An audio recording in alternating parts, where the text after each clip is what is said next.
अच्छा, तो हम पढ़ रहे थे कि ये MCQ 52 पेज नंबर 86। अच्छा, जब भी आप लोग पानी पियेंगे आप लोग, तो क्या करेंगे, आप अपना ECF इंक्रीज़ करेंगे। ECF आपका इंक्रीज़ हो गया, वॉल्यूम। जब ECF वॉल्यूम इंक्रीज़ हुआ तो डिक्रीज़ ECF ऑस्मोलैरिटी हो गई, क्योंकि सॉल्यूट्स इसमें कम हो गए। ठीक है, जब इसके अंदर सॉल्यूट्स कम हो गए तो सॉल्यूट ज़्यादा किधर हो गए, इंट्रासेलुलर फ्लूइड में सॉल्यूट ज़्यादा हो गए, तो इंट्रासेलुलर फ्लूइड जो है वो हाइपर ऑस्मोलर हो गया, ज़्यादा ICF में है एज कम्पेयर टू ECF। ठीक है, तो वॉल्यूम जो है वो हायर साइड से लोअर साइड पे जाएगा।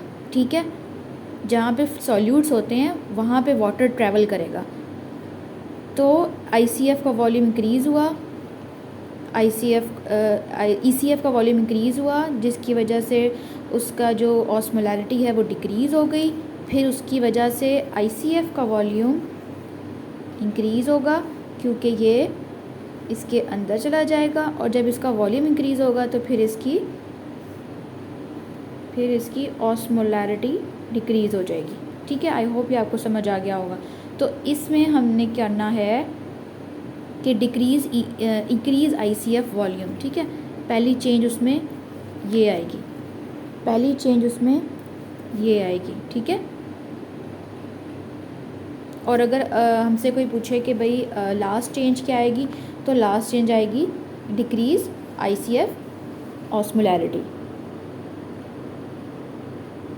सही है, ये गलत है MCQ, इसका आंसर B है। कॉन्सेप्ट से चलेंगे तो याद रहेंगी चीज़ें। Okay, women present with vaginal bleeding examination show cervix का पॉलिप हो गया, endocervix line with stratified squamous epithelium, this is metaplasia. अच्छा, जो सर्विक्स होती है वो आपको पता है कि सिंपल कोलमनर होती है। ठीक है, उसमें स्ट्रेटिफाइड स्क्वेमस आ गया। कहाँ से आ गया भाई,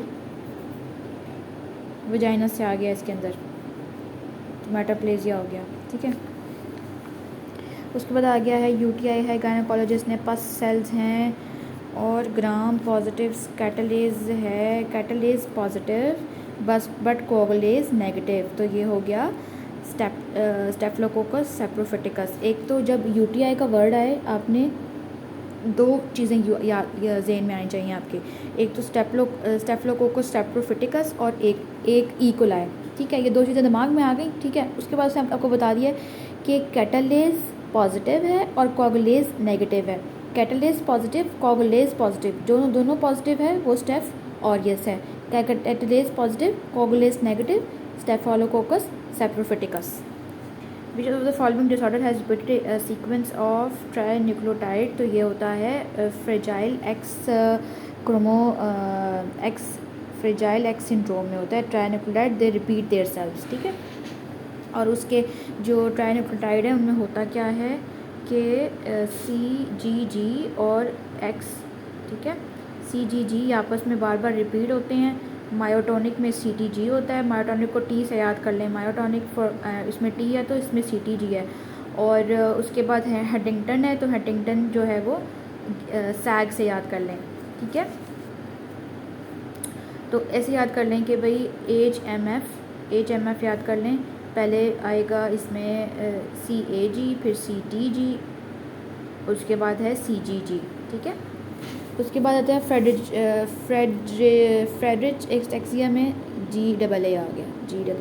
ठीक है, ये तो मेमोराइज़ करने वाली चीज़ें हैं, इसको बार बार पढ़ेंगे तो याद हो जाएगा। ठीक है, अभी मैंने क्या बताया आपको कि हंटिंगटन में क्या है CAG, उसके बाद आपको मायोटोनिक का बताया था, उसमें CTG, उसके बाद आपको फ्रेजाइल एक्स का बताया है, फ्रेजाइल एक्स में क्या था CGG। ठीक है, फ्रेजाइल में CGG, फ्रेजाइल है उसके अंदर G का वर्ड है ना, G का, तो इसमें फ्रेजाइल के 2 G हो गए।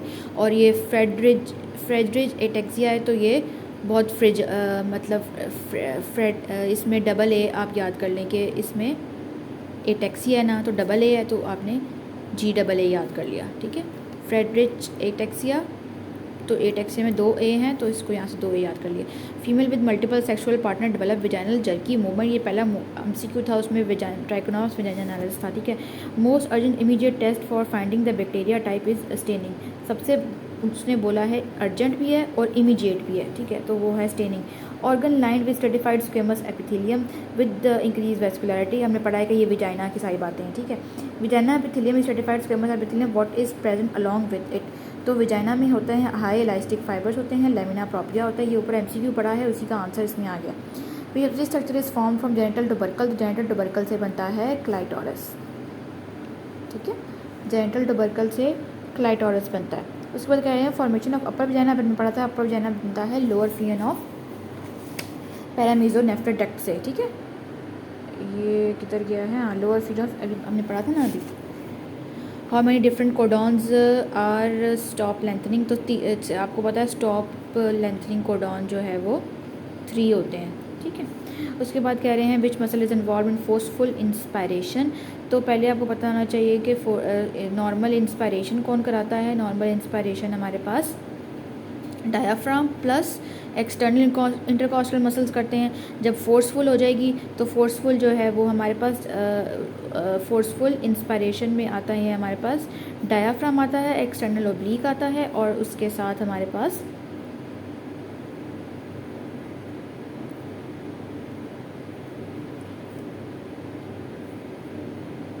अच्छा इसने पूछा हमसे फोर्सफुल इंस्पिरेशन का ही हुआ है।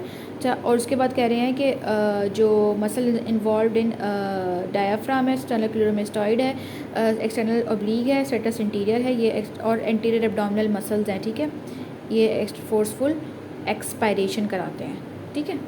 और डायाफ्राम और इंटरनल इंटरकॉस्टल ये होते हैं normal inspiration, normal expiration. Definition of डेस्मोप्लेजिया, तो मैंने ये आपको बताया है उसमें ऑन्कोलॉजी में कि भाई नॉन न्यूप्लास्टिक प्रोलिफरेशन होती है, वो होती है। Pleural fluid with inflammatory cells, eosinophils भी आ गए हैं उसके अंदर। कोएगुलम है, type of inflammation is fibrinous inflammation. अच्छा, जो फाइब्रिनस इन्फ्लेमेशन है ना, उसमें जो है उन्होंने वर्ड यूज़ किया हुआ है, एक तो इओसिनोफिल्स का वर्ड यूज़ किया हुआ है, ऊपर से उन्होंने बोला हुआ है कोएगुलम है। कोएगुलम का मतलब है कि इसमें प्लाज्मा प्रोटीन होगी और ज़्यादा होगी, कोएगुलम में प्लाज्मा प्रोटीन होगी और कोएगुलेशन कैस्केड होगा, ठीक है। कोएगुलम का मतलब है कोएगुलेशन कैस्केड है, ब्लड वगैरह भी है उसमें, प्रोटीन्स भी हैं। और उसके बाद सीरस, अगर सीरस इन्फ्लेमेशन के बारे में बताया तो उसमें थिन वाटरी स्ट्रॉ कलर्ड होगा, थिन वाटरी और स्ट्रॉ कलर्ड होगा, और उसमें मैक्रोफेजेस होंगे। इसमें इओसिनोफिल्स हैं, तो इओसिनोफिल को आप पिंक से याद रख लें, और फाइब्रिनस पिंक होता है, तो फाइब्रिनस भी पिंक होता है, इओसिनोफिल भी पिंक होता है, तो इसलिए फाइब्रिनस जो है वो वाइट होता है, आपको पता है। विच present in serum wire other produce and consume, तो जो फैक्टर 7 है ना वो ट्रेसेस की फॉर्म में हमारे पास ब्लड में होता है, और साथ कैल्शियम जो है फैक्टर 4 वो भी हमारे पास ब्लड में होता है, ठीक है।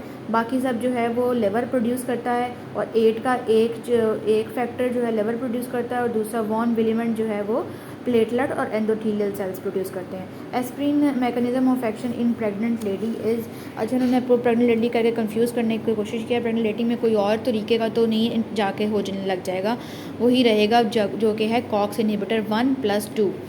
विच of the following is highest molecular weight, तो जो टाइटन है it has highest molecular weight, और इट कनेक्ट विद एक्टिन, और ये एक्टिन के साथ जो है वो टाइटन काम करती है, ठीक है। और लार्जेस्ट प्रोटीन है मसल्स है।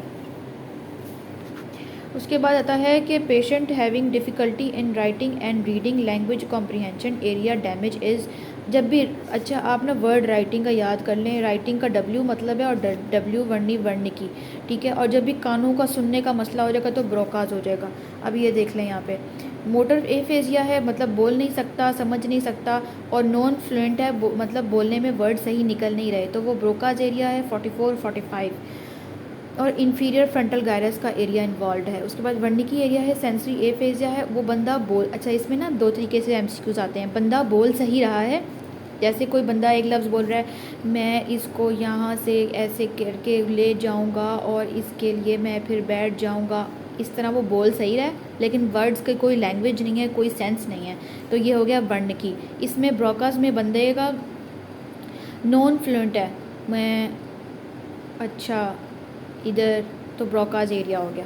ठीक है। ग्लोबल एफेजिया में वर्निकी भी चला गया, ब्रोका भी चला गया। एनॉमिक एफेजिया थोड़ा सा जो है कंफ्यूजिंग है, उसमें है कि माइल्ड फ्लुएंट होता है, failure of word retrieval, angular gyrus. A for anomic याद कर लें, ए फॉर एंगुलर गायरस याद कर लें, ठीक है। तो ये है, बंदा हल्का हल्का बोल सकता है लेकिन वर्ड रिपीट नहीं कर सकता। मैं इधर जाऊंगी तो फिर मैं इधर आऊंगी, देखें 2 लफ्ज़ हो गए ना, वो एक दफ़ा बोल देगा दूसरी दफ़ा नहीं बोल सकेगा। Which of the following are spore forming, तो क्लोस्ट्रिडियम टेटनाई जो है वो हमें पता है भाई स्पोर प्रोड्यूस करता है। उसके बाद है the most characteristic signs and symptoms of food poisoning in clostridium botulism, तो ये आपको इसने वर्ड यूज़ कर दिया है करेक्टरिस्टिक। करेक्टरिस्टिक क्या है, पैरालिसिस कर दिया, फ्लैसिड पैरालिसिस, ये इसका करेक्टरिस्टिक हो गया।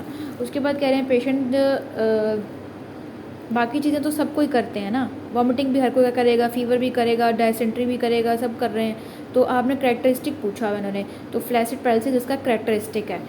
Patient has scared on watching lion jungle erector, जो कॉन्स्ट्रिक्शन ऑफ इरेक्टर रिप्लाई, जो उसकी गोस पम्प्स इसको आप कहते हैं। Action of norepinephrine on heart is that is increase the AV conduction, that is decrease the PR interval, ठीक है।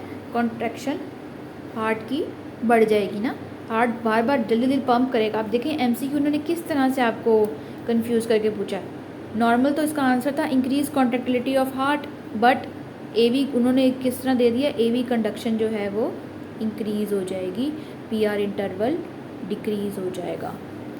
और old man patient goes for abdominal surgery feels pain in leg, what is the cause of abdominal surgery जो होती है ना वो बहुत prolong times के लिए होती है, तो इमोबलाइजेशन हो गई।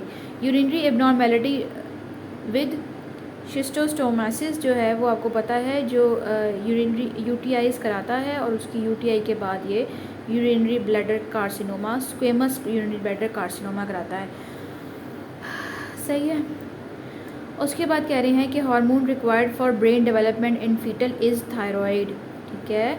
थायराइड हार्मोन, ये अब आपको मैंने बताया था रिसर्च हुई है, थायराइड हार्मोन जिन बच्चों में जिनकी कमी होती है उनके अंदर मेंटल एबनॉर्मेलिटीज़ होती हैं।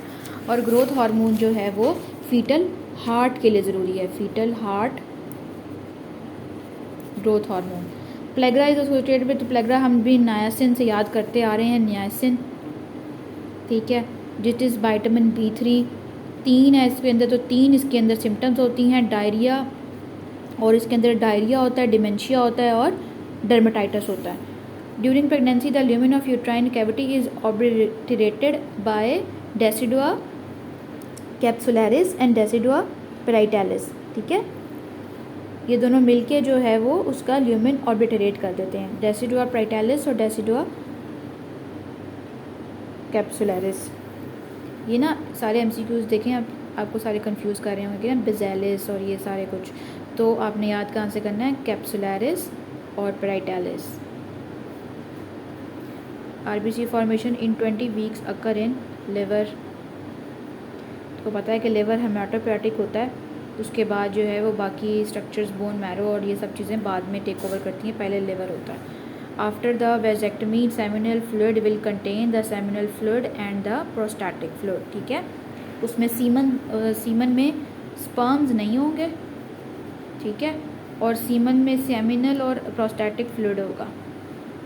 Total sperm count in 120 million, ठीक है, 120 मिलियन जो है ये पर डे में बनाते हैं।